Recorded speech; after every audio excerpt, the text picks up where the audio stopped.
welcome to the WrestleRamble show. I've already screwed up the intro.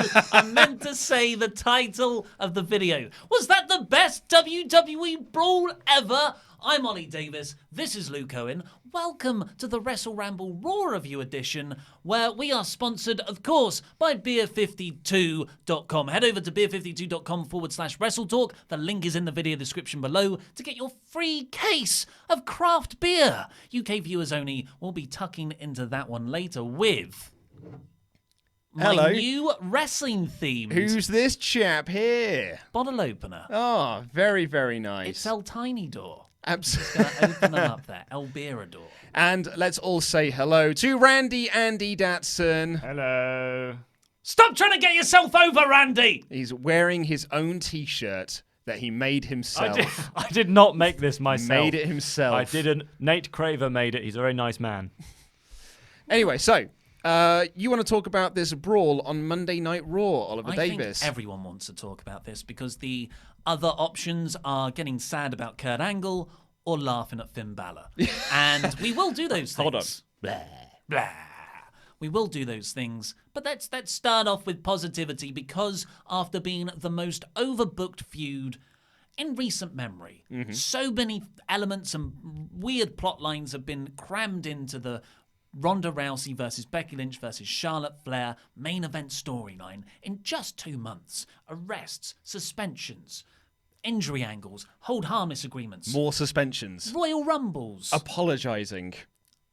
Charlotte Flair being added. That wasn't always a thing. Charlotte Flair winning the SmackDown Women's Championship. I forgot about that. So all of those things have sort of derailed the momentum. And I would argue have made, especially having Becky injured for so long when people just want to see her kick ass, it's cooled off everyone.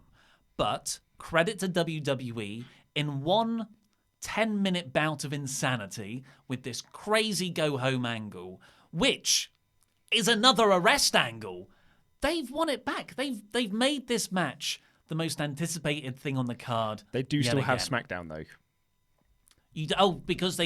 Because brand split, LOL. Yeah, sure. well, Becky and Charlotte are SmackDown stars, so they will be on the SmackDown. Well, at least there'll be an update on that's this. Right. Because the I'll have to double check that. Because the show did end with Cole saying, like, is this WrestleMania match even going to happen now? Because they've been arrested and they've been booked and this, that, and the other. So I guess tonight we'll find out.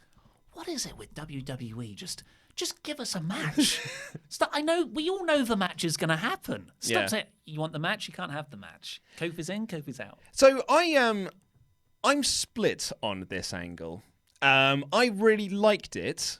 I thought it was very enjoyable. It is far and away the best angle they've done for this three-way feud thus far.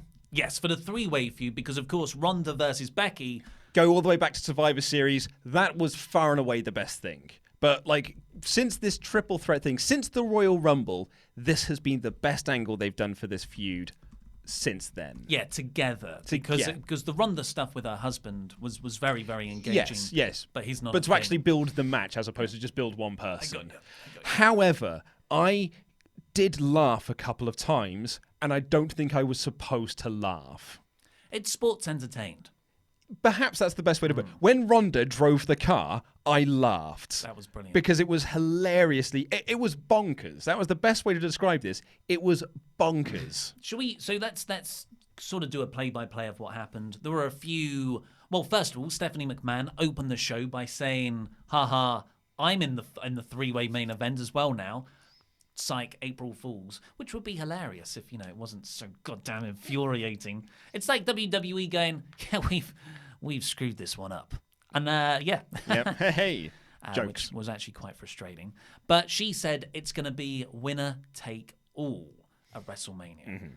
Which, they never said it outright, did they? That both titles are on the line. Yeah, they did. Cool. So one person is going to walk out both Raw and SmackDown Women's Champion. They're not unifying the belts. It's not going to become the unified Women's Champion. They will just be both Raw and SmackDown Women's Champion. Which is the best thing they could have done if you're going to chuck everything. If you want all those eggs in one basket, which is very much Vince McMahon's way of doing things, see Roman Reigns before we decided to like him. And yeah, you just put all that in there, and it gives you the out where Ronda can lose her title without being pinned. But if it's me, I think Ronda needs to be the one that's tapping out in order to sort of cement this storyline with Becky. But also, I would say that it is the best option for the corner they've backed themselves into. Could you see a disarmer at the same time as a figure eight? Yes. At this point, yes. And they I've hug. even seen some people say, oh, Charlotte will get her in the figure eight, and then Becky will pin her off the back of the figure eight because she'll be on her back, and maybe Ronda will even tap out while she's in the pin or something along those lines. Because what this storyline needs is a convoluted finish, as opposed to just Becky winning, which is what we want. Let's have everyone sort of win at the same time. Yeah. Well, up until that, so that it was Becky Lynch and Ronda Rousey and Charlotte all tagging together. The stipulation being, if they attacked each other, they wouldn't be in the match this weekend at WrestleMania. My favorite thing about that was the way they described the stipulation was it was the first person to attack, which kind of set it up like it was bound to happen. It was just like, it's like the first person to score a pinfall. It was the first person to attack their teammate will be taken out of the main event. But, you know, they had some pretty hefty competition in the Riot Squad, a team that all three of them have beaten in laughably quick amount of time. Hey, man, they beat down Becky for a fair amount of time. Just all this needed was some condiments, I thought. Squirt some ketchup and mustard. Absolutely, and yeah. make it like A that. table with one of their faces on it, one of their dads on it, Riotous. maybe. Yeah. But it was what you'd expect it to be. I thought Becky actually got worked over for quite a long time. Yeah, considering what this match was meant to be, which was just all setting up an angle. Absolutely. My favourite moment of commentary, though, from Renee was when when Charlotte came out with the belt and just announced as the SmackDown Women's Champion and she's going to make history. Renee said, as if we need another layer added to this match. I wrote that down too. But she said it in a positive way. Hers was, because context is everything. To think, another layer added to this story. Crazy. Yeah. And also, Cole said that this feud really started at Survivor Series when Charlotte Flair took out Ronda Rousey with a kendo stick. And I'm going like, I thought it started the Raw before that when the man came around. Yeah, well, you know, airbrushing. Yeah, all perhaps. that stuff. But anyway, yeah, so the sort of the baby faces kind of argued amongst themselves a little bit, tagging in and out. And then, yeah, they beat down Lynch for quite a while. Ronda's facials when Becky was in a submission in the ring. Yeah. She couldn't look like she cared less. Absolutely. And she was like propping herself up on the rings, and Charlotte was doing the same thing and would occasionally just say to each other as if to say, God, she's rubbish. Ronda was fantastic. Yeah, we are way better than her. And then Lynch makes this really awesome one-woman comeback, essentially. She hot-tagged herself and ran wild on the Riot Squad. Did I say that right? Ran wild on the Riot Squad. It's a tongue twister. Yes. And then I think Becky tagged in Charlotte, or Charlotte tagged herself in. Charlotte steps in, and Ronda tags herself in, gets in, rolls up Liv Morgan, armbar, tap right away. As soon as the bell rings, Ronda jumps up and clocks Charlotte in Flair. the throat as well. Yeah, It was right in the brilliant. throat. Oh, I And loved it. So I suppose she thought the rules meant within the match.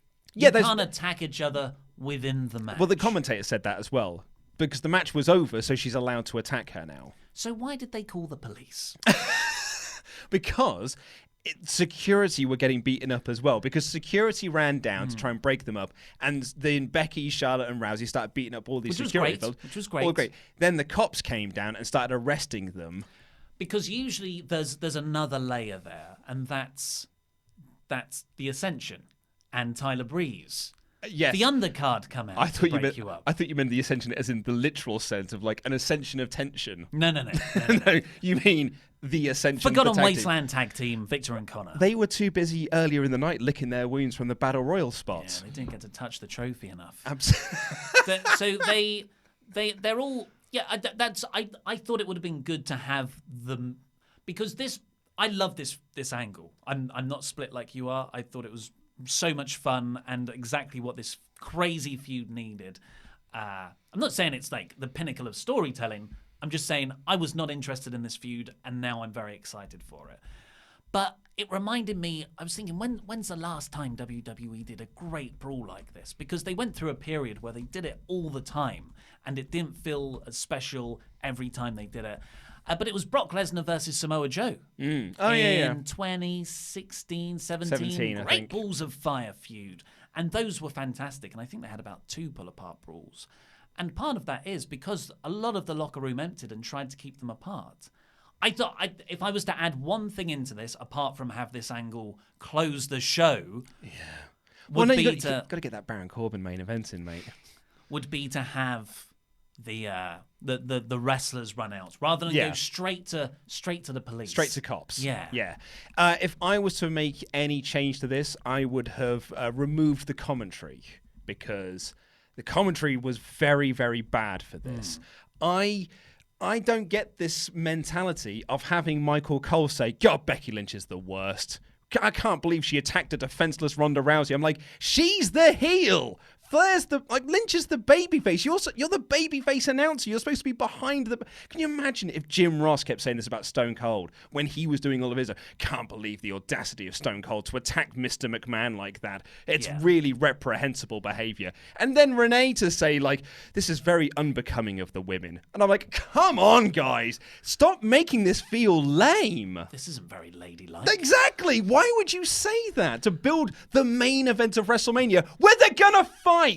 They're fighting people. Where's Lacey Evans? Should show them some southern manners. You nasties. Of course, the police came out. They put people in handcuffs. We were just earlier today when we were recording our WrestleMania 20 review, we're talking about the angle where Eddie Guerrero was handcuffed and Kurt Angle turned up. There's something about handcuffs that are so visceral to me, and I think to a lot of people. So to see Rousey there handcuffed, and then Becky attacks her, and then Becky's handcuffed, and then Charlotte attacks them. I'm like, oh, they're so defenseless. And then they were all handcuffed. And I thought, well, where are they going here? Kicks. They then had a brawl. When people brawl and they do all the fisticuffs and it's just a flurry of arms. It was that with legs. It was, pretty much. And Charlotte has such long legs. Yeah. She's like Hitmonlee, the Pokemon. She also had this amazing line when she was getting arrested, and it's a brilliant bit of character work from Flair, where she was like, "I'm going to have you all fired." And that's because that is such a Charlotte Flair thing to think. I loved that moment, and then they're pulled backstage, and they're all struggling, and they got into a kicking contest with these, let's say, inept cops that thought these two people are constantly kicking each other. Better put them in the backseat of the same car. So Baltimore is in Washington. That's correct, isn't it? No, it's in Maryland. It's in Maryland. Is that in Washington? Where's Maryland? No, it's not in Washington. It's I was gonna say I've seen The Wire. The police aren't great. But that reference doesn't work there. Should have checked it out. Yeah. It's live. I would usually cut this out. I would never have edited that out. But yes, the Washington police were not. I mean, these obviously weren't real police What? officers. No. They were working police. Oh, okay. Yeah. And they made a multitude of mistakes in operational procedure here. Yeah, putting them in, leaving the keys in the ignition so Ronda could drive the car for a little bit. So before that, these 3 women are very, very angry with each other. And they're all handcuffed, but that hasn't stopped them from kicking. There's loads of police officers, and one police officer puts Ronda in the back of the car, thinks it's a good idea to then put Becky in the back of the same car. And there's this great shot where you see them both there, they look at each other, there's no one else in the car, and I was like, so where is this going? Is this going to be like a buddy cop funny thing when they drive to the station? No, they just start unloading on each other with kicks, and the window smashes. Yeah, Ronda kicks a window out. It was pretty badass, really. It was great. It was so wild and bonkers, and that's what I liked about it. I could have really done without the commentary. And as I said, I don't think I was supposed to laugh at Ronda driving, but it did make me laugh. Yeah, because Becky gets out of a police officer wisely gets also like the police Becky officer go out the car. will you two just calm down? Yeah. Oh, that'll diffuse this situation, won't it? And he moves Becky around, and then Charlotte's there. They start kicking each other. While that's happening, Ronda's somehow gotten into the front of the car. And I don't know, is she driving with her head? She managed to put it into... Did they leave it in neutral as well so she was able to go? I thought... Or leave it in drive, rather. I was already enjoying the segment when Ronda drove the car into the back of a police car. I was like, this is so good. And then you're like, okay, well it's winding down now. That's the big spot. Ronda's mouthing off out of the window. Charlotte runs out of nowhere with this awesome knee. V-trigger. She V-triggered her. The picture of it is so good. Yeah. When I came into the office today, Randy was watching this on the highlights of it on YouTube, and it's so good because not only does Charlotte knee Ronda in the head really, really hard. She knees her in the head so hard that Ronda cracks the other side of her head against the outside of the window. Which, the window frame bit where the rubber is where the window gets secured in. Yeah, that's flopping out the back when she's driven off. And Ronda's still yelling at people. She completely no-sold it. She no-sold that hideous-looking knee. Yeah. I mean, I don't know when this was filmed. Usually WWE... I mean, with the Braun stuff, with the feats of strength, you have to pre-film it and you cut around it. Mm-hmm. And there's a big, lifting mechanism that helps him tip over ambulances. But this one, I couldn't figure out if it was filmed before or actually live. Yeah, it's true, actually, because I didn't even notice that they were cutting to different cameras. It didn't feel inorganic. No. Some of those Braun ones. Very good point. Those Braun ones always do feel it because he'll start lifting it and then they'll cut to 12 different camera shots every 1 second. It's the difference between playing a game and the game tells the story through the action like a Just Cause and you feel like you're in the actual action scene. Now we're going to have a 20-minute cutscene on Metal Gear Solid. And that's like a Braun one. Yeah. Video game reference. That I know nothing about video games. That Screen Stalker's really rubbing off on you, isn't it? What's a Screen Stalker? It's a great movie. A great channel. A great movie and video game channel. You should all go and subscribe to it. I thought it was pretty comical, particularly when Cole said it's the damnedest thing I've ever seen. It just made it feel even more comical. Yeah. But at the same time, it was the best part of this feud, of the triple threat feud where all three of them have been involved. There was no ridiculous McMahon nonsense. It was just focused on those three wanting to kick the crap out of each other, and I really, really appreciated that. And I suppose I wasn't laughing at it because it was funny. I was just laughing at it because it was so bonkers. Mm. And so I suppose, in a way, I did enjoy it. Yes. Yeah, I don't think, to answer the question of the video, I don't think it's the best brawl of all time, but it was the best brawl of this feud. I think it's the best brawl since Samoa Joe, Brock Lesnar, and it's on a par. Mm. So I would say it's one of the best pull-apart brawl things in recent memory. Mm. Yeah, I really enjoyed it. But let's have a taste of this beer, shall Absolutely. And Randy Datson, hit us with some questions. I shall hit you with some questions. Right. So prepared. I'm having to wade through a lot of people who want my merch. But I really wish you would stop lying on this channel. Seriously. Who wants the merch? Tomo, if you know Tomo, Tomo's one of our most generous pledgers. He gave $20 and all he said was, all we want is Randy Datson merch. So I think I don't know how copyright. Yeah, it's probably. Yeah, I was going to say, because I don't know if you can see, but it is literally the Ronda Rousey T-shirt, but it says Randy. Could you just cut back to me so I can plug Beer 52 because they're an amazing service, and I want to show El Drinkador. Is that what we're going to call him? In his opening spot. So he puts someone in the head scissors. The bottle's in the head scissors. Oh yeah. Oh, it's open. This Smooth. is the Belgium-style Saison. Yes, I had this actually over the weekend. So beer52.com/WrestleTalk. Get your free case of craft beer from there now. Hit us up, Randy. It's in the link. It's in the video description below. Link. Randy Datson, questions. Right, questions. Colton Holman says, which matches do you think will disappoint you at WrestleMania? Oh, jeez. I've got to look at the card, really. I think that... I think Balor Lashley is going to be pretty disappointing. Yeah, I think that's probably a good shout. I also think there's probably going to be some random tag matches added as well, like some 4-team tag matches. There's some rumors there might even be Revival versus Hawkins and Ryder added. So that's a genuine report. That to me sounds like someone that they went, okay, we'll just pencil in the Revival versus Hawkins and Ryder back in early January. Yeah. When they started doing the Hawkins-Ryder team-up thing. And they were like, okay, yeah, but we'll change that closer to the time with the Revival versus Aleister Black and Ricochet. And then everyone just forgot. Yeah. And now someone's announced that it's going to be that. Well, yeah, so I think the report was that it might be a 4-team thing, but it's not going to be Black and Ricochet, who will most likely now be in the Battle Royal, I guess. Do you want to bring up the rest of the card? Datsun, can we have another question, please? Yes, you can. From XSG. Will New Day have to run a 3-man gauntlet tonight to get Kofi into the match at Mania? Yeah, so I said this last week. I think there's going to... Because they're doing a contract signing between Kofi and Bryan tonight. And they played like a video package for it tonight on Raw that like it's going to happen. There's got to be some Vince McMahon shenanigans in there where he comes down and says, I didn't say which B+ player, pal, or something along those lines. By the end of the show, it will be Kofi versus Bryan. But I think there's going to be some shenanigans before we get there. Prediction. No. They're not going to explain Vince. Last week was the angle where he just gets put in. But that was a really damp way to get him in. I know. Yeah, that's it. And tonight will just be Kofi. It will just be a straight up contract signing segment. It'll be good because the promo abilities of all the guys in the ring and Biggie and Xavier will be there. I don't think Vince will have anything to do with it because they just drop things.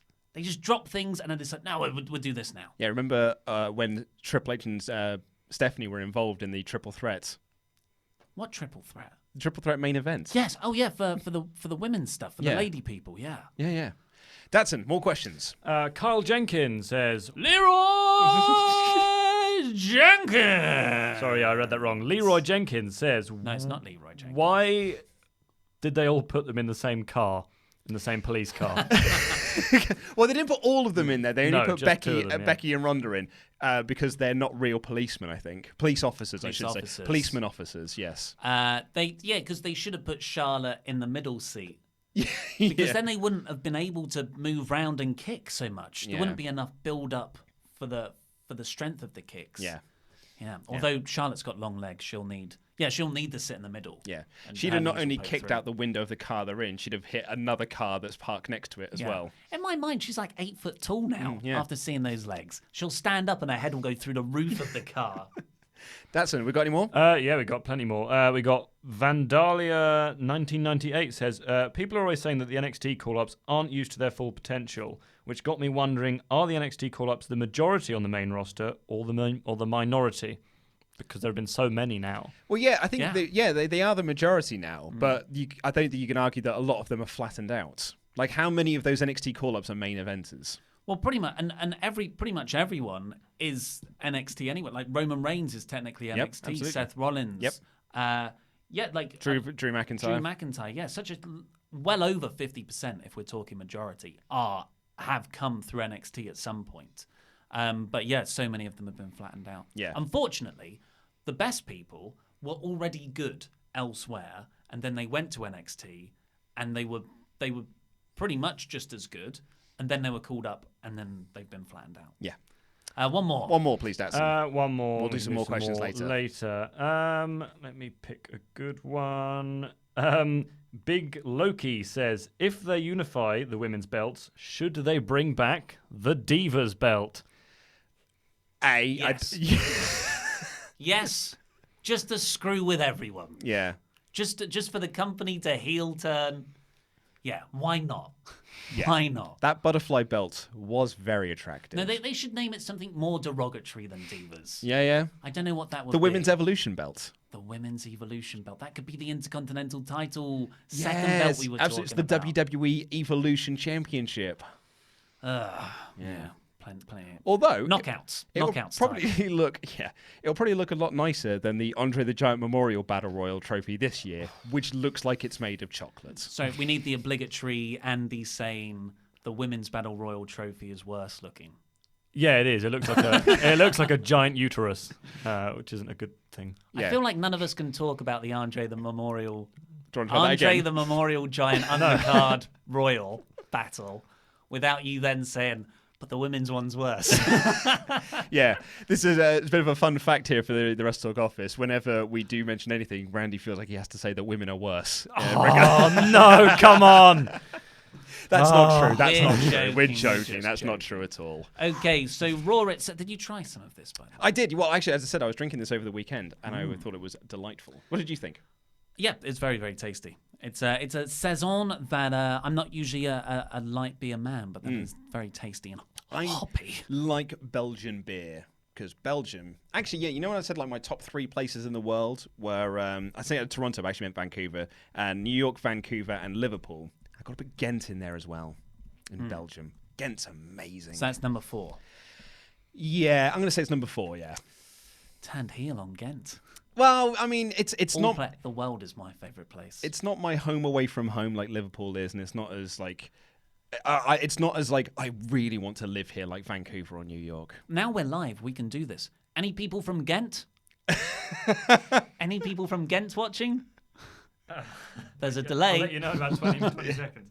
Anyway, shall we carry on with Raw? Hey, what up in Ghent? What up, people in Ghent? Ghent? Shane McMahon. Great to be here. So Stephanie made her announcement that she was going to be part of the WrestleMania main event. Psych, April Fools. It's winner takes all. Both championships are on the line. It was a very, very short Stephanie McMahon promo. I think that was for the best. Massively. Yep, Yes. chef's kiss. Love Yeah, that. very good. Then Brock Lesnar came out for a promo segment with Paul Heyman, and Paul Heyman started doing the introduction and then said, "Oh, by the way, I'll be doing this next Monday as well," which I thought was a really nice line. He's great. He is great. Again, it's the same stuff. I'm so bored of these promos, but Heyman delivers them so well. Yeah. I still listen, and he just adds enough each time to make me feel like I'm listening to something different. Yeah. It's not his fault that he has to do the same angle year in, year out. Have you seen that video of Ronda Rousey backstage playing the saxophone? No. Oh, it is wonderful. I'll show it to you later because it is genuinely. Saxophone. It is genuinely hilarious, and Ronda is so funny within it, fake playing the saxophone to people backstage, and Braun like starting dancing along with her. But there is a Paul Heyman sort of promo towards the end, which it's the best bit of the video. Is it in her series? No. I don't know where it was from. I just saw it on Twitter, but it is genuinely very funny. I'll check it out. So Paul Heyman has said this before. I don't think he means what the word means when Brock Lesnar's going to violate Seth Rollins. He said violate to a few Brock Lesnar opponents. Yep. It just the word means something different to me than I think it means to Paul. Yeah. It's the same way that you don't think the decimate means what other people think it is, although everyone has been correcting you since you said that. Did I get it wrong? Well, people have just said that's what it used to mean, and the meaning of the word has now changed. Linguistics can change, that's sure. Well, That's fine. maybe violates has also changed linguistically. Okay, well, I hope it has. I don't want anyone violating anyone at WrestleMania. Not particularly, no. That's not what I'm tuning in for. But he said not only will he win the title, retain the title, he'll also end Seth Rollins' career. Yeah, there's multiple careers on the line on this show. Also, if you wanted any evidence that Paul Heyman is writing the scripts for Ronda segments, he has Becky's line where he's like, Brock is going to have his foot on the chest of Seth Rollins and his title hung right up in the air, which is almost word for word what Becky said the other week. Yeah, with the skull, Yeah. Ronda's skull under her foot. Then Seth Rollins came out and cut a good, fiery babyface promo. Good Seth promo. Where he talked about the boys in the back and the WWE fans all wanting Brock to leave because he's sort of just been such a dampener over the main event scene. And Brock walks past him, laughs brilliantly, and Seth turns him round and just kicks him in the dick. And I thought, no, he didn't kick him in the dick, Yeah, did he? no. Because he's a babyface. Yeah. And my notes were he kicked him in the gut. yeah, I thought that surely that's a kick to the stomach and it just looked weird. Yeah. Fine. And then a few moves later, Seth takes a crazy German where he gets like an extra bit of air after leaving Brock. It's going to be a good match on Sunday, those two. But then he gets up and just clocks Brock in the balls. Low blows him again. So I find this problematic. I thought Seth was a babyface. Well, you have this problem with Eddie Guerrero as well, because you said that he's a garbage wrestler that no one actually likes. No, I did not say. I love Eddie Guerrero. I just think that when he lies and cheats and steals as a babyface, That jars with me. It jars with you because he's a garbage person and you don't like him That anymore. jars with me. But, I see the argument. It just doesn't work for me because that's Eddie's character. Seth's character hasn't been kicking people in the balls. No, he's not. He's not Shinsuke Nakamura. He's not Undertaker in the Brock Lesnar feud. No. I mean, that is, to be fair, that is Lesnar's only weakness, I think we found. Oh, yeah, hit him in the Brocks. Hit him in the dick. But so, and then Seth laid out Brock with a curb stomp, and I just feel, I don't think Seth looked great having to kick him in the balls to get one up. Well, I think because Seth's winning this weekend, I think you need to protect Brock in some capacity. Granted, I said this. Look, I said these exact words last year, but with Roman Reigns instead, we were like, well, Roman's definitely winning, right? So it all depends on whether Brock is or what contract Brock's got these days. But I'm still fairly confident that Seth is winning this coming Sunday. But why does that validate him punching people in the penis? Because you don't want to make Lesnar look weak going into the Mania match where Seth's then going to win. So you have to cheat to make Brock to get the upper hand here so that then he just can beat him straight on Sunday. I think Brock has looked strong enough. The last time they had an interaction together, it was Brock F5ing him 6 times. That was like 5 months ago. That's well out of people's memory now. Okay, well, I have an issue with it. Then we got Sasha Banks, Bayley, Natalya, and Beth Pheonix versus Nia Jax, Tamina, and IIconics. And they all had a match, which I didn't mind. I thought Beth looked great. Beth was the star of this match. Absolutely, she looked brilliant. I thought she was great. Like to have seen more from the IIconics. They were essentially there to be beaten down. Totally. And then they lost. Which is, I think that's exactly what's going to happen on Sunday too. Oh, I want them to It's win. weird of all the people WWE wanted. Like, why is this a 4-way? If you're going to have the Women's Battle Royal and the IIconics haven't been booked in any way as close to this kind of prominence. Well, they did beat the tag champs. Last week. 2 weeks ago. 2 weeks ago. But you've got Nia Jax and Tamina, a heavily featured act on Raw. You've got Beth Pheonix and Natalya. They're the legends, so that's a big deal. And then you've got the champions. So I guess the only reason the IIconics are on there is so WWE can go, no, look, it is. We have built this division across 2 brands. Yeah, maybe that is the case because it's that the WrestleMania 20. We're referencing that a lot because we're reviewing it for our Patreon podcast, but they did loads of like 4-corner tag matches on that because like, well, we need to get people on the card. Even though it would have been better, and this is from the words of Bruce Pritchard, it would be better if we'd have just had 2 of those teams there. And that really is what this feels like. It's a feud built between Bayley and Banks and the Divas of Doom, but there are just 2 other elements there as well that are kind of detracting from that. Yeah, but Beth did look great. She tackled Tamina through the timekeeper's area and that got a "You Still Got It" chant, and then she hit the Glam Slam on Royce for the win. I thought they were chanting that at the barricades. That "You Still Got It" because it still it's a great spot. It is, and it got taken out, and it gets back up each and every week.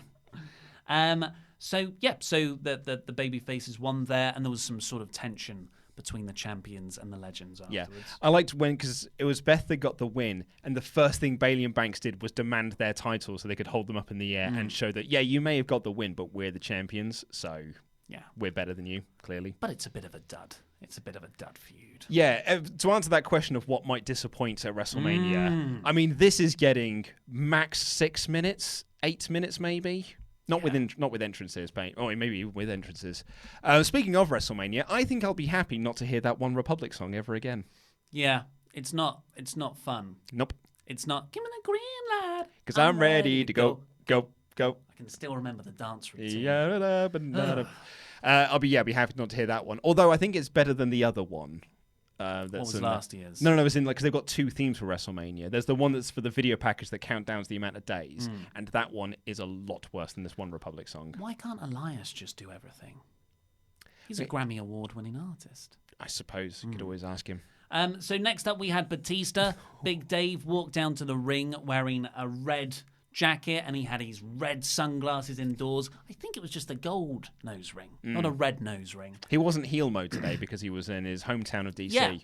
Yeah. So it was home state. A difficult balance to strike because he, I guess, wasn't SmackDown 1000 in Washington last year, and he was very warmly received there. I'm pretty sure he was. That it was because that was one of the amongst many ridiculous reasons why Batista wasn't invited to be on that show sooner. It was in Washington. Yeah. So he comes in, and really, for this story, you don't want to show Batista getting cheered too much. Mm-hmm. So the way they worked around that is have Batista come out, stand in the middle of the ring, introduce a video package. Oh, he'll move. But it actually worked for his character because it was a video package that he'd obviously had a hand in making, because it was just him saying, "You've never beat me, Triple H. You never beat me, Triple H. Yeah, it was the You never same. beat me, Triple H." It was the same audio clip, just played over and over again as Batista kept pinning Triple H and beating him up. I thought it was a great video package. Yeah, it was very good. And then it cuts back to the ring, and Batista just says this line, "Hunter, kiss my ass." Throws the mic down, and away he goes. Yeah. What a badass. Yeah, so that's smart, because you say any more, I think the crowd would start to cheer him and get behind him in the promo. But as he walked out, he slapped a few fans. Mania, and we have very high expectations for this, which is our fault, because they never do good go-home shows for WrestleMania. But yeah, this is a Triple H storyline, so you'd think you'd have more of an angle. Yeah. This wasn't an angle. This was a promo. This wasn't Give Me What I Want. No. Elias was outside the MetLife Stadium and said that everyone will be talking about him at the end of WrestleMania. Mm-hmm. Then we had. I didn't know what was happening for the first part, because it was Apollo Crews versus Jinder Mahal in the ring. Right. But it was surrounded by everyone in the Andre the Memorial Giant Royal Battle. Yeah. Huh? And I thought, okay, so it's a lumberjack match. Yeah, I could see where you got that mistake from, yeah. And then I thought, it's a gauntlet match. And then I was thinking, because it was over so quickly. because it was Apollo Crews won very quickly with a very cool looking D'Lo Brown style frog splash. Yeah, with low down, man, yeah. Yeah, that one. I really like that tweak to it. And I thought, okay, so who's in next? But that was it. Apollo posed with the trophy. Why would he have the trophy? Why? Because it's for the Andre the Giant Memorial Battle Royal. That match wasn't. Well, no, but he's posing with it because he's saying, I'm going to win it, and it was moved around for him to pose with. But why was it I just didn't like it. And then the B team get in, like what could mean more of nothing. And they're like, no, we want to pose with it. And then the Ascension, more nothing. Like, no, we want to pose with it. And then everyone brawls, and nothing means a thing. Titus O'Neil looked good for a bit. Didn't he just? Titus O'Neil just cleared house. Yeah, so the WWE undercard were surrounding the ring to promote the Battle Royal. Well, apart from Braun Strowman, because he's an actual star and it shouldn't be around all these jabronis, because really this Battle Royal is being built around Braun and the SNL dudes. So these guys matter even less in this Battle Royal than they usually do. And poor old EC3. I felt like EC3 had this demeanor about him today that I've given up. And I don't care anymore, because he was completely no-selling the match. It almost looked like he was making fun of it. The backstage segment he has later on felt like he was just completely mocking this whole thing. We'll get onto that, I guess. We'll talk about that later. But Apollo stood tall in the end after the brawl and overpressed a Singh brother to the outside on Jinder. Jinder was, of course, involved in the Gronk angle a couple of years ago. They played a recap package of the Gronk thing from that Battle Royal. I think that was 2017, WrestleMania 33. Yeah, that sounds about right. And, the theme park one. But there was no Mojo Rawley here. So I don't know. I feel like Gronk's going to get involved in this somehow. Yeah. Yeah, I feel like if Jinder's being built up as a big thing. Jinder's being built up as a big thing by being beaten very quickly he was focused here, and he was beaten very quickly last week by Finn Balor. You call that being built up? It's more than the Ascension. It's more than everyone else. Connor was like undefeated last year. That's a good point. And I can't wait for this latest Apollo Crews push to go nowhere. Absolutely. Must be about 4 times now. Yeah. Yolanda Adams will be singing America the Beautiful, which I imagine will be very nice. They said she's like Aretha Franklin, so I'm very excited to hear what she sounds like. I'm going to count. I'll probably Spotify it. I'm going to count the number of well, like every time she changes pitch, because that's how you can tell. Staccato, is that what it's called? No, staccato is short and... I think so, yeah. Staccato is short and punchy. I'm a drummer, a I'm not a musician. rhythm, yeah. I'm gonna, because that's how you can tell how good the American anthem is sung, by how many riffs people do on that one bit near the end. Yeah. Datsun, you're a singer. What are those things called? When you do like the like, and you go like the Mariah Carey, the warble. Do you know what? It's probably, key change. I don't know. There's not a key change. She they didn't are stand kind up of. out of her seat. I guess just I don't know. No, do you know what? I have no idea. Research. Yeah. You can be like Jamie on the Joe Rogan podcast. Look that up, Jamie. Then we got Kurt Angle versus Rey Mysterio.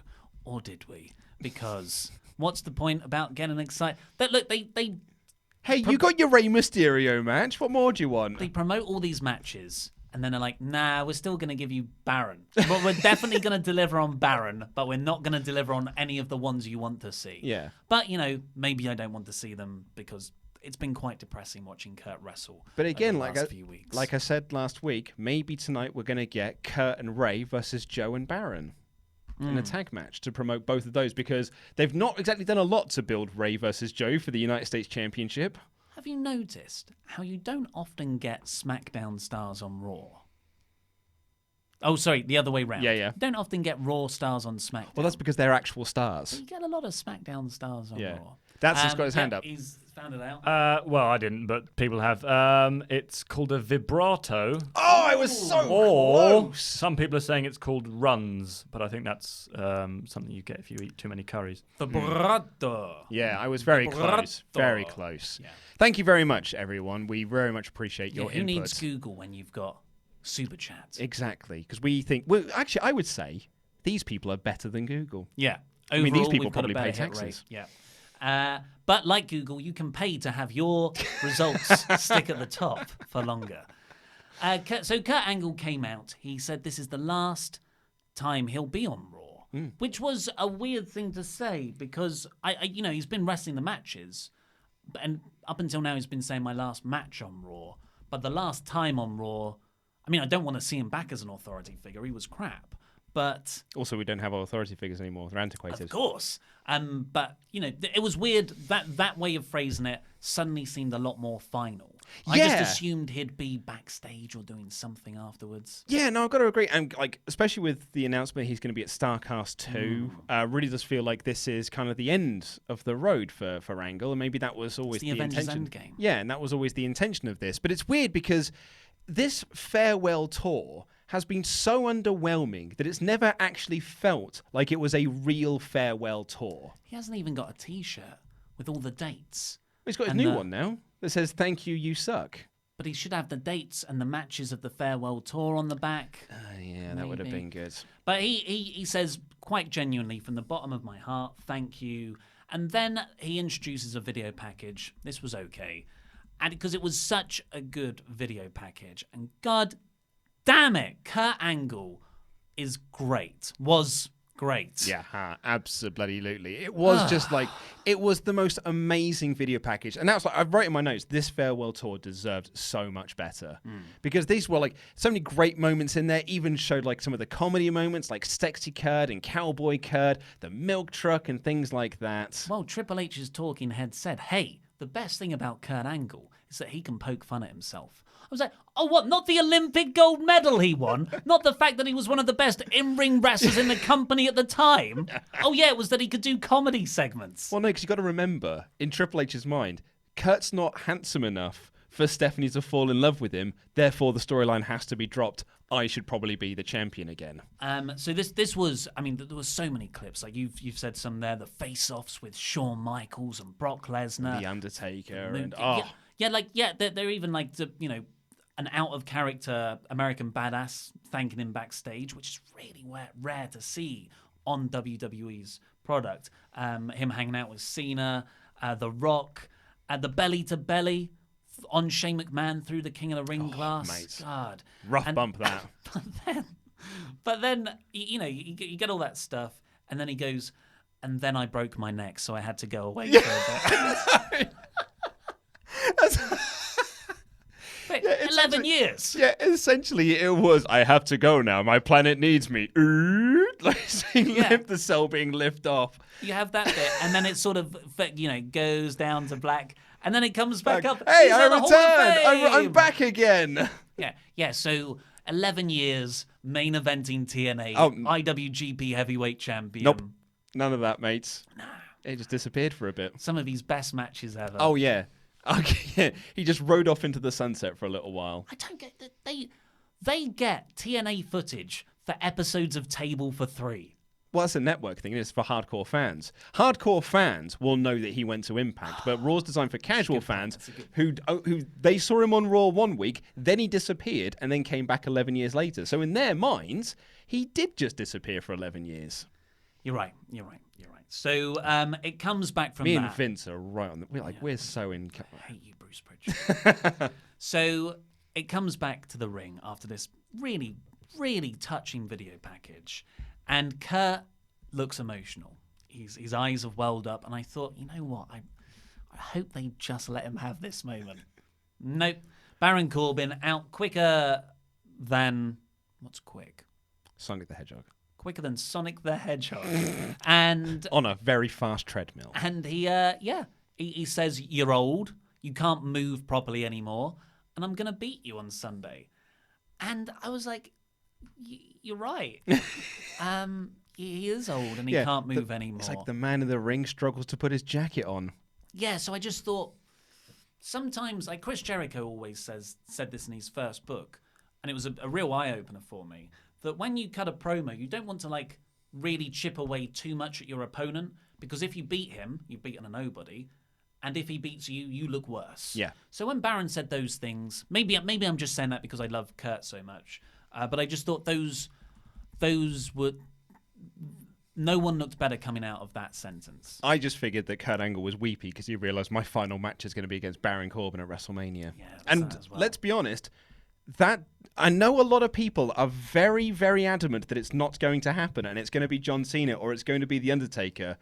But it's starting to look very likely that it is just going to be Baron Corbin. I'm already resigning myself. It's Corbs. And then if something else happens, I can be... Should have said that for the most disappointing match at Mania. Oh, yeah. Well, yeah. I mean, I'm already disappointed. Yeah. And my expectations are low, so I'm not going to be more disappointed when it happens, I guess. I've already given up there. And the rumor and innuendo is that the John Cena match is a very closely guarded thing. It's like only top brass know what the John Cena match is. So... maybe it is going to be a Baron Corbin thing. Maybe it is going to be that Kurt just beats him quickly and then John Cena comes out and they have a short match or something along those lines. But even then, it's not going to be good. No. Like, Kurt's just not... He looks like he's going to fall apart. But it's a better farewell match. Yeah, it is. It's just all bad. There's no good things coming out of this. And we've talked about this. We haven't even talked about the fact that Rey Mysterio was part of this segment. Because sorry? That's what he says when he comes out. Is it? Yeah, he kind of said a noise. I love saying noises. Yeah. He comes out and Kurt and him sort of send Baron packing, and it's announced later on that it's going to be Rey versus Corbin instead of Rey versus Angle, which ended up being the main event of the show. Yeah. What a roller coaster that was. Then we got a Charlotte promo backstage about the match later on. Oh no! Then we got an amazing Charlie Caruso segue. Yeah. Oh. Where she said, "Well, tensions are rising between those three, just like they are in our main event." She doesn't know how to operate a segue. No, she does not. And I'll be honest, it takes 10 minutes to learn. It really does only take about 10 minutes to really find your feet on those things. After 10 minutes on that segue, I was like, I want one. I want one, and I want to travel around all the time. I want to be like Job in Arrested Development and always be on this thing. I think because the major thing you don't want to do on a segue when it's leaning forward is lean further forward, because that will just propel you faster. Yeah. That's what happens with Charlie Caruso. She starts the segue, she gets too much into it. She's like, where am I going to go with the heating up of the main event segment? Into a wall. That was my worry when I was going to high-five Jushin Thunder Liger while on a segue. I suddenly thought, don't hurt Jushin Thunder Liger, don't run him over. Can you imagine if you just freaked out? you would have gone round because you had already been leaning to the Yeah, right, I know. taken out the whole New I Japan know. roster. Because it didn't happen. It was fine. I just went past Jushin Thunder Liger and I gave him a high five and I kept a steady pace the entire time. But I have like waking nightmares of me like crashing into Rocky Romero and Kushida and like ruining his NXT career and Jushin Thunder Liger's retiring now. I might have had to make him retire early. Genuinely, like waking nightmares. I think about that. I've got a recurring dream about Triple H.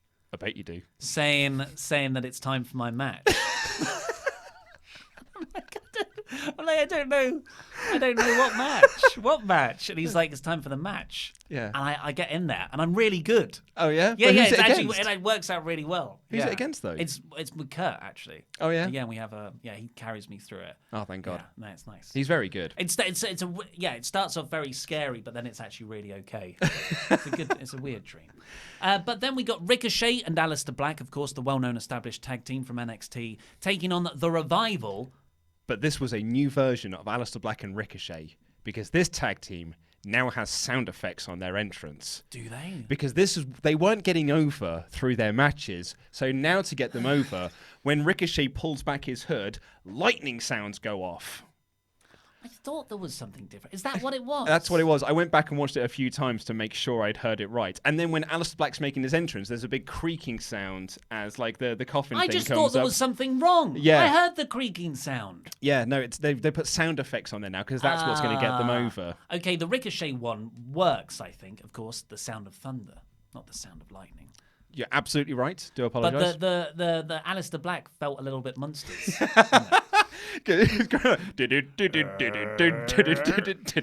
Or the sounder in Home Improvement. Yeah, but they Obviously, that was had the Addams Family, not the Munsters. they had this was for the Raw Tag Team Championships, which do you want to be doing this 6 days before WrestleMania? This is what you ask for. You But they- always no- say, rather yeah. than put them on WrestleMania, you put them on Raw beforehand to feel like it's a big show. But they're going to do another match for the Raw titles at WrestleMania. Well, we don't know that for sure. Okay, well, if they haven't, It was a YouTube thing. And YouTube stuff seems to be out of continuity, so I don't know. It'll probably be announced on Saturday after we've done all of our predictions. these four had a great match. Didn't they It was a very good TV match. Oh, loved it. It built very steadily through one ad break. Obviously, Ricochet is the most visually impressive. He did this crazy senton over the ring post to the outside, which Yeah. was just incredible. But for me, this was the Revival. It's the Revival, just this solid heel, little bits they do. They're like the foundation of a match. And like while everyone's looking at the crazy roof, I'm like, God damn, that's a solid build. Solid at the bottom base there. That's not going to go anywhere in the wind. So I thought, shock. I think the Revival are fantastic. Absolutely. Much like Kurt's farewell tour, the Revival deserve better. They won the match. They did. They still aren't getting an entrance, despite being the champions. But yeah, they did win. They won via count out because Ricochet went to get back in the ring, but Scott Dawson had hid under the ring and grabbed Ricochet's feet so he couldn't get back in for the 10 counts. It was a good, I like the finish. It's a sort of finish where I'm like, oh, I can't wait for them to have a proper match. Yeah, like a no.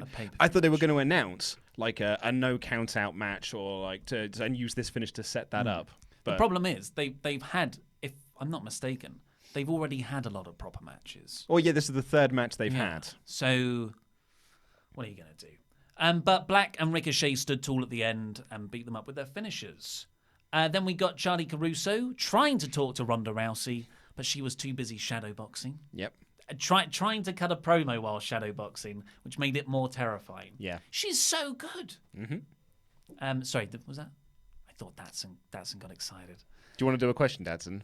I've got some. If you would like some Go questions, on then, might as well. I mean, there were with two. a lot of people from Ghent earlier. Really? No, probably not. But they're saying they're from Ghent. Well, if you are actually from Ghent, your town is lovely. Good beer. Jamie Levine possibly says, should Kurt Hawkins break his 269 losing streak at WrestleMania? Yes, if it had been built up as a storyline. Yeah. It would have been perfect if they focused on that over the last couple of months, but they've completely dropped it. So I don't want them to do it at WrestleMania. It would feel like a really damp way to finish it, just out of the blue. One more? We got from XSG, who asked one earlier as well. Could Black and Ricochet theoretically, well, they mean they could, but should they win both the Raw and NXT tag titles? What do you think if that happened? Sure. Yeah. I mean, the NXT tag titles mean a heck of a lot more than the Raw ones do. So I think winning those would be a big applaudit. But why not? I don't want them to win the Raw tag team titles. I don't want them to win the NXT ones, in all fairness. Because that just solidifies them further as a tag team. Yeah. They shouldn't be a tag team. I feel like people are going to forget that they're amazing singles competitors whose gimmicks do not fit each other. Now they've both got sound effects. Well, that's undeniable. that is a great thing that Kevin Dunn has undoubtedly added. Yeah. So after that, we got Alexa Bliss backstage talking to Tyler Breeze and EC3. Tyler Breeze's new haircut and a very bored-looking EC3. And so you don't think that EC3 was mocking this segment? No, I thought EC3 performed because he's great at comedic delivery and facials and stuff like that. I thought him talking about how funny Saturday Night Live was, and then Braun Strowman turning up and completely going deadpan and stopping laughing. Couldn't have been done better.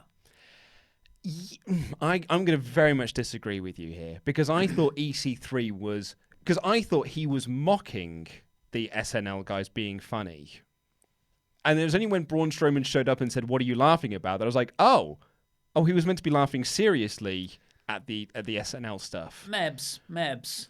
I thought EC3 was past the point of caring here. So this was EC3's first speech on a show that isn't the pre-show. And it wasn't just Mandy. Yeah, so what's the point of that gimmick? Well, he's dead in the water now. He came out for all those Moment in Bliss segments and he didn't say it's a moment word. of bliss.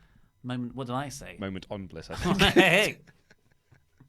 And then Strowman turns up and he goes and shouts at two guys who he says, I'll challenge you to a match later on. You can be the Colin Jost and Michael Che stand-ins. Yeah. So they were just backstage runners in kayfabe. Poor guys. Colin Jost, did you know he's dating Scarlett Johansson? Lucky bugger. The Black Widow. And so here's me thinking, like, how have they not tried to get one of the biggest stars in Hollywood involved in this somewhat? Just a skit at home of them, like him training with like Scarlett Johansson trying to get him to do like the Black Widow style training that she's doing for Marvel movies. That's the only reason David Otunga was employed for years. Right? Because he had Jennifer Hudson. Exactly, yeah. Was married to him. Then we got a Roman Reigns promo backstage. Dasha says... Oh, good, it was Dasha. So this was... Yeah, okay, so it came out... We're talking of segues, so I wrote this one down. Yeah. Came out of the Battle Royal stuff with Braun Strowman. To Dasha, the Battle Royal is really heating up. And now for my guest at this time, Roman Reigns. It's not a segue. She's even worse at this than Charlie is. You're just saying what happened, and here's another thing that's currently happening. I want you to do all of your segues like this on tomorrow's news. Well, speaking of the Kurt Angle retirement match, TNA. Oh, no, that works. It's muscle memory segues. I can't not do them. Roman Reigns is talking about how he's 100% clear. He barely gets through that sentence when Drew McIntyre attacks him. Absolutely, yeah. Drew McIntyre, they call him the Scottish psychopath. Someone did tweet me, but it was over the weekend, and I cannot remember. I really do apologise for this, but they really did make me laugh when they said that their dad and he keep thinking they say Scottish psychopath. Yeah. Which now I can't unhear. So... Scary Scottish psychopath has now become Scottish psychopath. Psychopath. Psychopath. And it just sounds like a lovely day out. Yeah, isn't Tommaso Ciampa used to be the Sicilian psychopath? So the Sicilian psychopath. Oh, that sounds lovely. Yeah. Problem is because of I had my northerners beaten out of me, so I say path instead of how it's properly said, path. Drew McIntyre here was impressive as always. I kind of keep forgetting this match is happening. Yeah. And this wasn't even a proper segment. You know, Roman wasn't out in front of the crowd. he hasn't been effectively booked since he came back from leukemia. But I will say this. Come WrestleMania, this is going to have a video package before it that's going to make it feel like the most epic of feuds. Yeah. And it'll be 20 years down the line, there'll be a new generation of wrestling fans that'll be going back through the WWE network and watching this show, and they will see that video package and they will think, man, what a hot feud. What a hot and brilliantly booked feud that was. Coming off of his leukemia battle. Exactly. And then he had an amazing Drew feud right out the bat. wiping out all 3 members of the Shield. It's going to be a great video package. There's so many things going in WWE right now with the main event stuff and Kurt and all these things to discuss that I feel how, not mishandled, but just how ineffectively Roman Reigns coming back from leukemia has been booked. This should be main event. This should be really big and featured heavily on the show. But he's not even the main thing in his feud. It's a Drew Dean Ambrose feud, if anything. Yeah. Well, then we had the women main event segment, which was just brilliant insanity. It should have been the main event. Yeah. Then Bobby Roode and Chad Gable are in the ring. I'm like, is this a Snickers commercial? Should I write notes on this? And then Heavy Machinery walked out too because they were called up recently. Yeah. Do you know who else was called up recently? Lacey Evans. Yeah.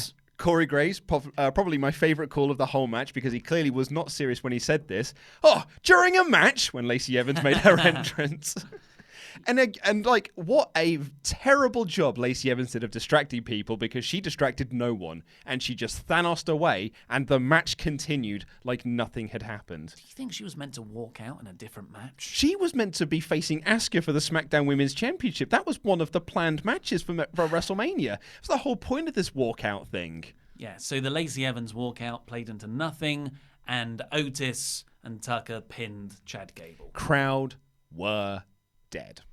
And then Braun Strowman came out. Oh, Rude looked despondent. Yeah, Rude, yeah. Well, I don't know if that was him because he's unhappy or because they're playing up a Chad Gable and him split. That's what I was thinking. Yeah. I got that. Braun Strowman was down next to kill 2 people who weren't Michael Che and Colin Jost. Yeah.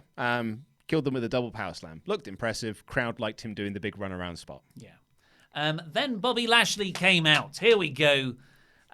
Charlie Caruso is interviewing Bobby in the ring about Balor winning at Mania and getting Bobby, a title you're shot rubbish. against him. Hey, Bobby, Jinder Mahal got beaten. That was a stupid decision to choose Jinder Mahal. Why did you choose Jinder Mahal, you stupid man? Why are you such a dunce? Yeah. Shouldn't you be better than this? Do you want a towel? You're so sweaty. Why are you so sweaty? You nervous? Are you getting this on me? Why are you sweating onto me? Do you remember Impact? You're much better in Impact. Yeah. Hey, why don't you show us your butt again? That was a good gimmick, wasn't it, Bobby? Remember when you told everyone that you were going to face Brock Lesnar and that was the reason you signed? They're not going to do that. They're never going to do that. No, they're not, because you're rubbish. They don't think that highly of You're you. a terrible, terrible human being.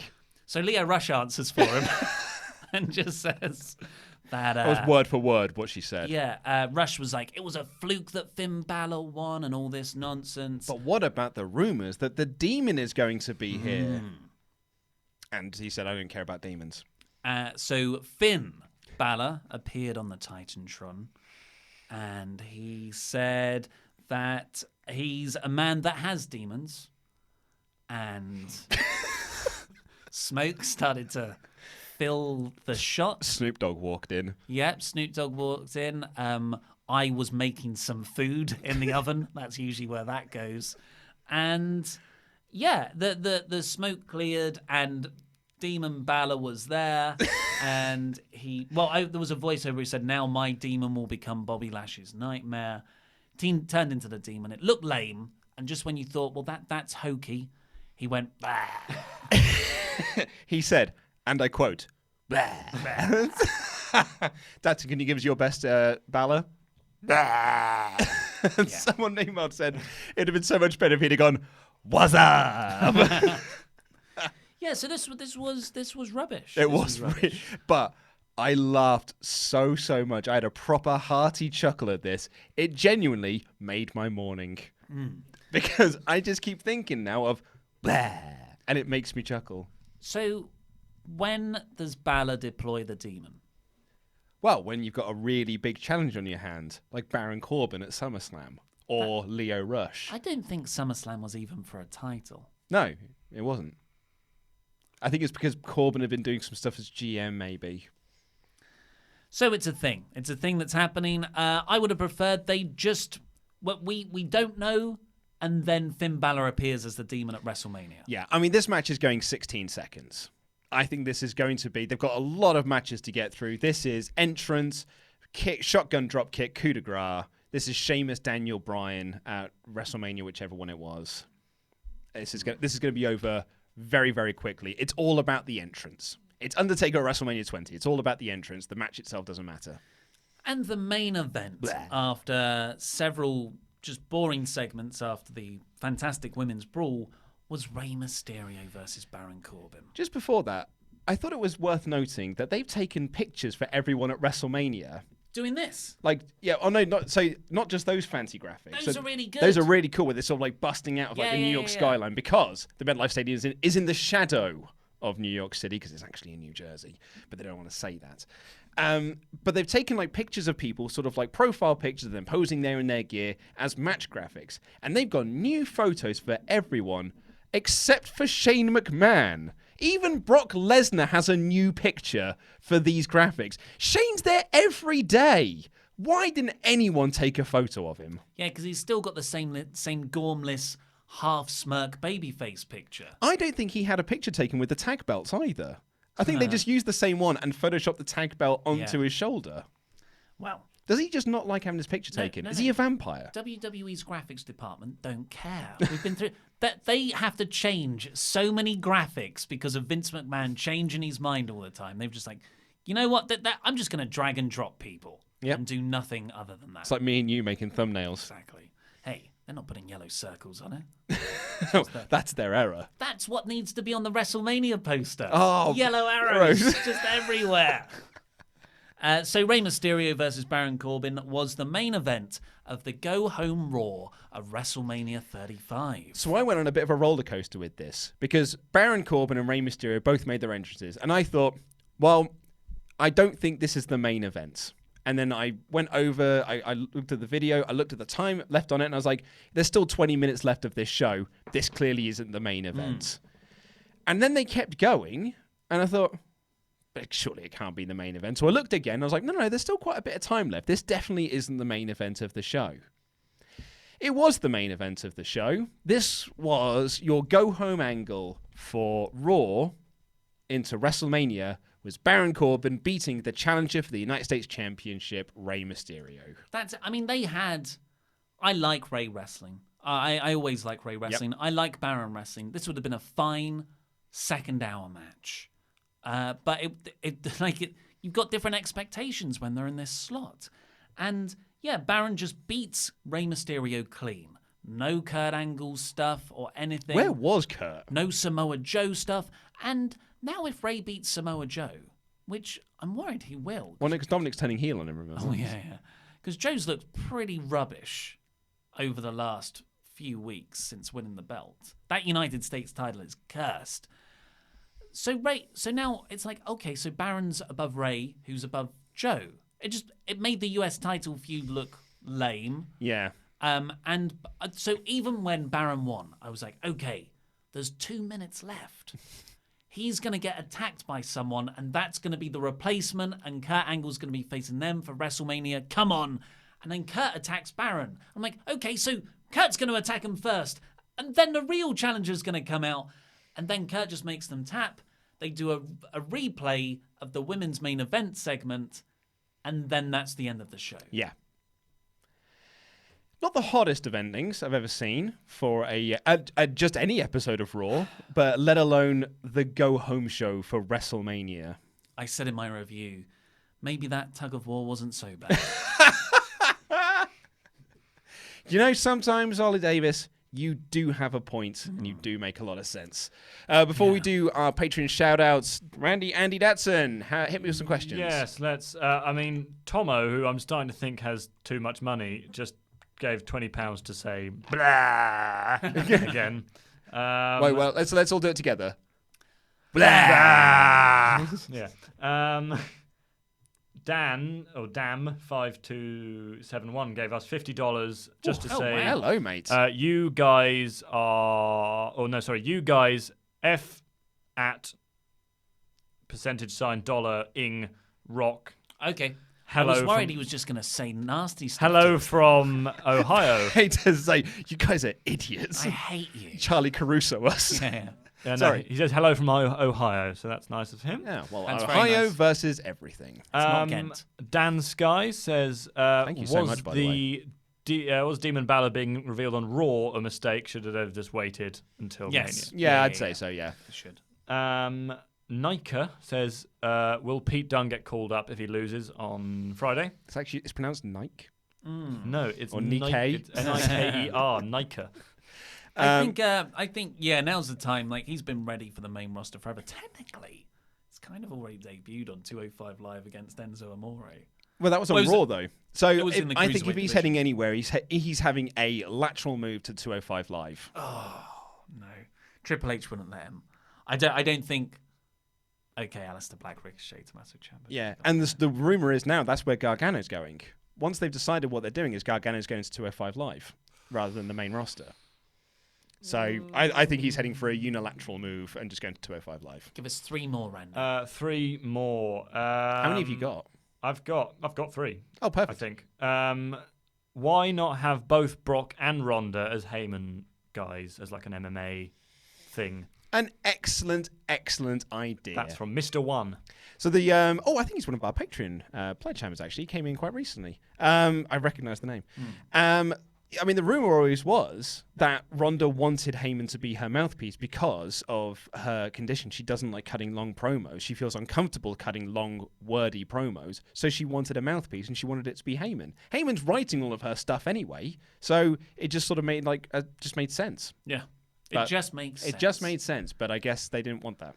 Yeah, I don't know. It'd be weird to align Brock and Ronda. Like, I like them independently pairing with Paul Heyman, but I wouldn't want them as a faction altogether walking around. Yeah, that's fair enough. Let's go. Jamie Levine again, who asked earlier, but he has asked again, should they do something with EC3, perhaps as a jealous, you got my push kind of thing with another guy who got, like, he suggested Aleister Black. He kind of gets jealous at him for having a push. I mean, that would really bring down Black at this point. Like, rather than like elevate EC3, which I guess would be the idea of it, that feels like that would really like derail Aleister Black. But actually, at the same time, I don't think it's the worst storyline. At least it would be a storyline. At least it would be something. Let's just draft him to SmackDown, fresh start, superstar shake-up, and then just start presenting him like an upper mid-carder. Yeah.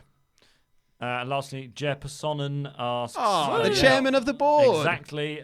He asked a question which was also asked last week, which was, what's the best WrestleMania snack? What's the best WrestleMania snacks? We need to think about this for our live streaming of WrestleMania. Thank you, Jay, because that can now segue us into pushing our very, very busy schedule for the WrestleMania period, where we're going to be live streaming NXT on Friday, live streaming the G1 on Saturday, live streaming WrestleMania on Sunday, live streaming the Raw after Mania on Monday, live streaming SmackDown after Mania on Tuesday, as well as live streaming all of the WrestleRambles as well. So we're going to be doing 2 live streams a day for 5 days straight, and we're going to be live every day up until next Thursday. I think on it's a lot of live streaming. So live stream pay-per-view reactions and then reviews later in the day. And also, because that isn't enough, if we can figure out how to live stream game capture footage, we're going to be doing 2K19 pre-shows on Screenstalker. Exactly. Live So you streaming can stuff check on us out Screenstalker there. as well. But to answer Jer's question, what are we going to have as Mania snacks? Does pizza count as a snack? That's food. Yeah, that's more of a food-based thing. Yeah, I like, I can't remember the company they're doing, but they do those little pretzel bite things. They do like jalapeno pretzel bites, and they are delightful. Yeah. Those are excellent. Are they spicy? Well, I mean, they're jalapeno flavored, so if you're like a wuss, then yeah. Ready salted Pringles. Back in my meat-eating days, it used to be Haribo Star Mix, but that would just make me feel very unwell because you just eat too many of them. Like, what you don't need at 4 a.m. is Haribo Star Mix. When we did, me and my friend did WrestleMania a few years ago, we just it was after the Randy Orton Bray match for the championship, we thought, God, we need something that's going to keep us awake here. So we went into the kitchen and just cooked up a mountain of beige food. And it was all just like chicken nuggets, chicken poppers, jalapeno poppers, all matter of deep fried brown things. And that put me through all the way up until the Roman Reigns Undertaker main event where I started to fall asleep again because I carb crashed. The Iceland special. Oh, mate, yeah. Although I think it was from Asda.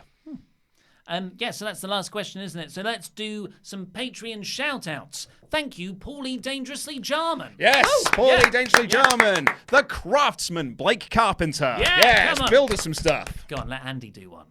You've got to say the $100 Man, CD Horver. The $100 Man, CD Horver. Yay! Kratos' forgotten son, Chris Petru. Hey, Chris Petrau, we think. Yes. Oh, man. El siguiente top model de Gran Brenta, Phil Stopford. I got it completely wrong. It's Britain's next top model, Phil Stopford. Go on, Datsun. Benny Sato Kendaleon. Benny Sato Kendaleon. I'm actually speaking to him right now on Discord. The event known as Chris Anderson to decide the best in the world. Oh, whoa, yes, there he is. Ben, hey now, you're a rock star. Haley! Yes! You should listen to Ramble Club. Where we do almost the entire song of that on karaoke. Datsun, can you say, he's no jackass, Dano? He's no jackass, Dano! Hey! And Angry Arbel Zafari. Whoa! Yeah, yes, good attempts. Good attempts. I think that's probably right. Andy had a good sort of Generation Game announcer's voice there. A cuddly toy. Yeah. Well, that's all we've got time for today. Thank you very much for joining us on the live stream. And click these videos that have just appeared here, non-live stream viewers. To catch up with the latest WrestleTalk videos, go over to beer52.com/WrestleTalk to get your free case of craft beer, UK viewers only, and support us on Patreon. Check us out on Screenstalker. I've been Ollie Davis. This has been Luke Owen. Randy's over there. And that was Rambling.